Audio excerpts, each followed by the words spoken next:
pregnancy and lactation is the 1.2 and 1.4. And then in terms of grams per day, you can see around the 20 grams for young children, around 40 for older children, and around 50 to 60 or 62 for teens and adults, around 78 during pregnancy and lactation. So for athletes, we actually don't have a separate RDA for athletes, but 1.2 to 2 grams of protein per kilogram of body weight per day are recommended by sports and nutrition authorities, depending on a person's training. And, I have to tell you a little story here because, I've been vegan, essentially, animal product free for, 35 or so years now. And I can remember at one lecture I gave, somebody in the audience, it was one of these, plant,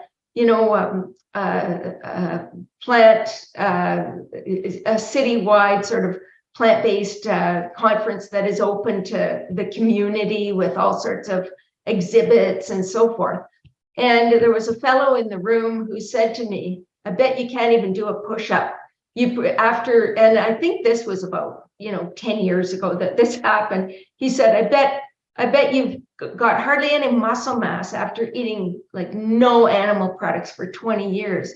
And so I got down and did, I think, 50 push-ups or something. And he was absolutely shocked. And I can tell you that, I still, I'm now 64 years of age. I still have plenty of muscle mass, and I can still do a lot of push-ups and other, I did a body power class this morning, and I'm still doing reasonably heavy weights. So I think that this is a myth that we need to get over. There are lots of strong and healthy plant-powered athletes and people. Getting enough protein for an athlete is not as difficult as many athletes believe it to be. And let's say an athlete needs 1.5 grams of protein per kilogram body weight, and they weigh 70 kilograms or 154 pounds. It would mean they need about 105 grams of protein per day. And I know 105 grams of protein sounds like a lot, but athletes who consume, they're consuming a lot of calories. So if that athlete's consuming 3,000 calories a day, it would amount to about 14% of calories from protein. And 14% of calories from protein is actually pretty easy to achieve on any varied, nutritious, plant-based diet, where you do give a little bit, more attention to ensuring you're getting plenty of legumes. So what about the branched chain amino acids? So branched chain amino acids include leucine, isoleucine, and valine. They stimulate protein synthesis in skeletal muscle and other tissues. They inhibit muscle loss, they improve recovery, and leucine is, of the three, probably the one that plays the most important role. And plant-based athletes are sometimes concerned because these branched chain amino acids are definitely more concentrated in animal products. But plant-based athletes can get enough leucine and other branched chain amino acids from legumes, soy foods, wheat, gluten, veggie meats, seeds, nuts, grains. And I'll just show you here. So let's just go here. So adults need about 42 milligrams of leucine per kilogram body weight per day. It may be a little higher for athletes. We don't have any separate recommendations for them. But if you just take that as it's stated, a 70 kilogram athlete would need, almost 3,000 milligrams of leucine per day. If the athlete's protein needs are that 105 grams we talked about, let's just take a look at, let's say a person's including in their diet a cup of soy milk, a cup of oats, a cup of tofu, a cup of beans, a cup of quinoa, 2 slices of whole wheat bread, and 2 tablespoons of peanut butter, and they have a smoothie in the day. They would be getting about 120 grams of protein from those foods. And that doesn't include other foods like fruits and vegetables and, other those kinds of foods that they might be eating as well. And their leucine intake from these foods would be almost 9,000 milligrams a day. So even if the needs were double what the RDA is, they would be getting, they've got close to triple here. So they'd be well within that frame. Now, plant-based protein can be just as good as animal-based protein for building and maintaining muscle mass. This man is a vegan bodybuilder, and you can see he's not having too much trouble building his muscles out of plants. We actually have a number of studies that have specifically compared protein synthesis from plant protein versus animal protein, and this is probably the most recent one. It's a 2023 study. It's fairly small, 22 young adults, and the authors reported comparable protein synthesis rates and skeletal muscle hypertrophy or growth in those consuming high protein omnivorous or non-animal sources of protein. Then there was a study from 2018, which was actually a meta-analysis of 9 studies comparing soy protein to animal protein sources. And they reported soy protein produced similar muscle gains and strength as animal protein sources such as whey. And then there was another study in 2017 of almost 3,000 adults consuming different dietary patterns. And they found that muscle mass and quadriceps strength were positively associated with total protein intake, but plant and animal protein sources were equally effective in promoting muscle mass and strength in this study. So I think that's pretty comforting for plant-based athletes to know. But can plant protein sources actually offer any advantages for athletes? And the answer is yes, they can. Plant-based protein sources can improve circulation relative to animal protein sources, reduce inflammation, lower oxidative stress, promote a healthier gut microbiome, enhance glycogen stores because plant foods contain carbohydrates, and they can help to support leaner body weights. And the proof is our plant-powered champions. And I've just selected a few. There are so many. If you haven't seen The Game Changers, watch that movie. You'll see a lot more. But I just wanted to give you a very brief overview of some of the plant-powered champions that come to mind.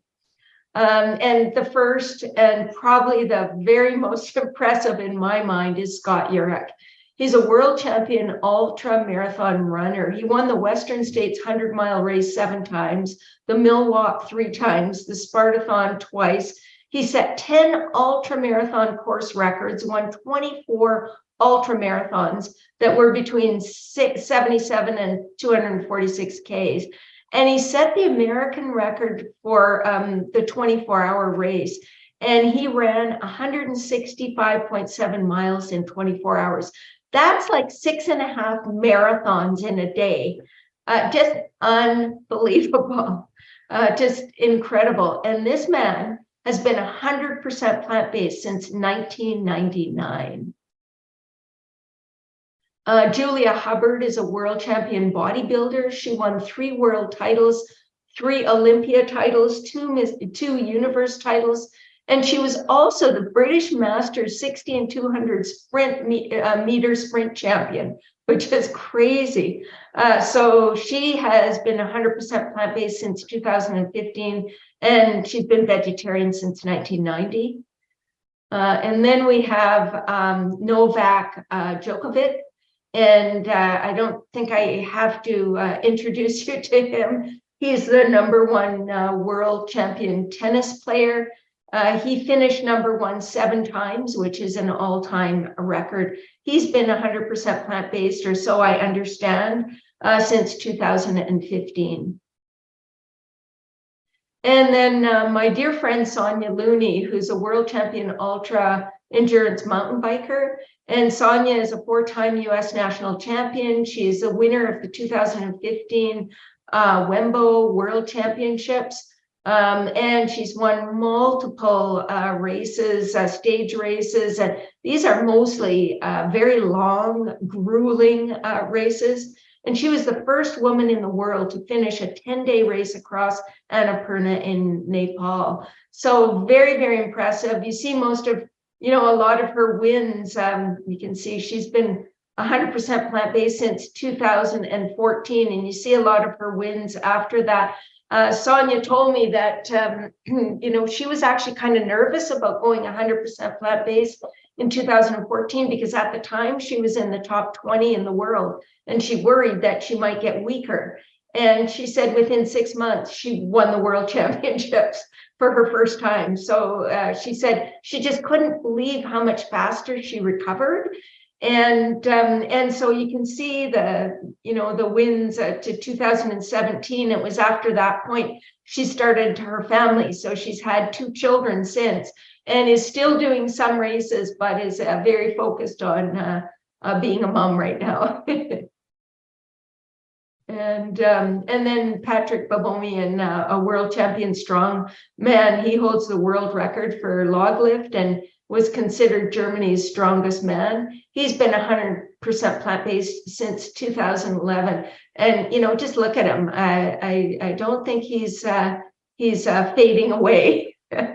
And then Tia Blanco, a world champion surfer. She holds the 2015-2016 Women's World Surfing Championship title and 100% plant-based. Since 2013, she was vegetarian from birth. And then Matt Danzing, he's a mixed martial arts champion. He was winner of the Ultimate Fighter season 6. And he has been 100% plant-based since 2004 and is a very vocal vegan advocate. So yeah, very interesting to see these athletes. And then moving on to seniors, we don't have any separate RDA in North America for seniors, but there are separate RDAs in some countries like Australia for seniors. In Australia, for those 70 plus, it's recommended they have 25% higher protein intake than younger adults. But the consensus really is building that higher intakes may be needed in seniors. And achieving greater intakes for seniors can be really challenging because our caloric needs tend to drop during the senior years because we tend to be a little less active. And so you're, needing more protein with fewer calories, which is definitely a challenge for many people. So aging bodies, and the reason we need more protein is aging bodies metabolize and absorb protein less efficiently. Muscle protein synthesis is also reduced in seniors. So adequate protein in seniors can actually help reduce age-related muscle loss, preserve mobility and function, improve recovery from illness, and even delay bone loss. Because of course, bone is part of the, protein is part of the bone matrix and is really important in preventing osteoporosis. This picture is actually of my co-author of Plant-Powered Protein, and she is 81 years of age. She's been plant-based for 45 years and is still incredibly strong and incredibly productive. I just can't believe how much she accomplishes, and we have more books on the back burner, so it's amazing. Now, although energy needs decline, as I mentioned, protein needs can increase, and it can increase by 25 to 50%. Experts commonly recommend 1 to 1.2 grams of protein per kilogram of healthy body weight for seniors, and this may increase to 1.1 to 1.3 for people eating very high fiber whole food plant-based diets without the inclusion of those lower fiber plant foods. Some experts also recommend an intake of at least 700 milligrams of leucine per meal. And so that can be a challenge for some too. Intakes of 60 to 90 grams of protein per day, depending on body weight and health status, may be well advised, probably in the range of 60 for women and closer to 70 to 90 for men. And this would mean for looking at about 20 to 30 grams of protein per meal. So if we look at average adult requirements, they are about 46 grams per day, 56 grams per day for men. But if we add the 10%, it's about 50 grams for women, 62 grams for men. So how much do plant-based eaters actually consume? Well, if we look at meat eaters, they average, based on 7 studies, and these are all studies from either the United States or from Europe, they average about 92 grams a day. And the reason it's not higher, for example, in the United States, we've just got 75 grams. It's because this study is the Adventist Health Study too. And the Adventists tend not to eat as much meat as the general population. So I would say if we were looking at people eating a Western diet, we would be probably looking at over the 100 grams of protein a day.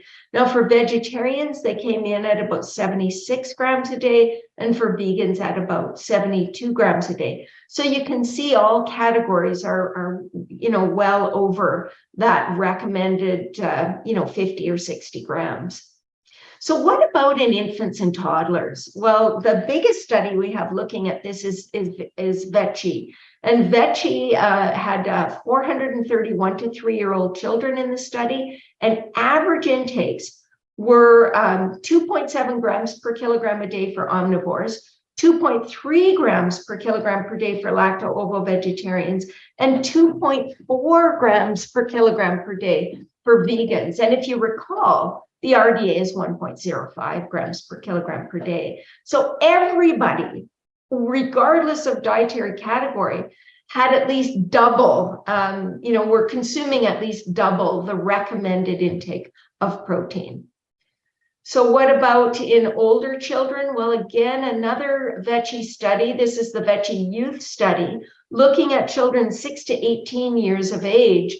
And they had 401 children in this study. Average intakes were 1.36 grams per kilogram for omnivores, 1.14 for lacto-ovo-vegetarians, and 1.16 for vegans. And the RDA is 0.85 to 0.95 grams per kilogram per day. So again, well above the RDA.